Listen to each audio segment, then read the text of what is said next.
每年的这个时候，我都会做一些老咸梅，保存几十年都不会坏的。平时做鱼肉荤腥之类的，放一颗老咸梅，真的特别好吃。老咸梅的做法也非常简单，做咸梅用这种稍带黄色的老梅子，口感会更好哦。首先用牙签把青梅的果蒂去掉，这样梅子就没有那么苦。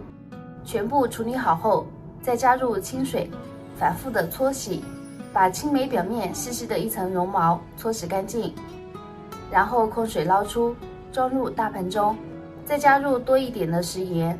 老咸梅本身就是要咸，这样放的时间才能长久，咸一点没关系。把它充分的抓拌均匀，然后腌制1个晚上，杀出青梅里的苦涩味。第二天我们来看一下，青梅已经腌制出了很多水分，我们再把青梅捞起，放在太阳底下晾晒。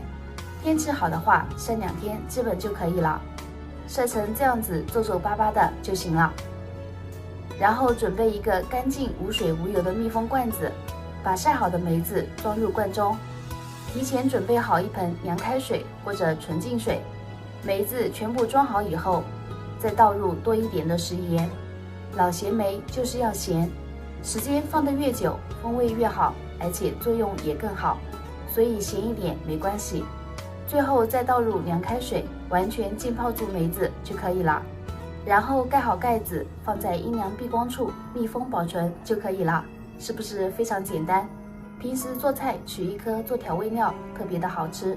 夏天也可以直接拿来泡水喝，开胃又解暑，而且老咸梅的作用真的很好，对身体非常有好处。喜欢的朋友们都可以收藏起来，有空你也试试哦。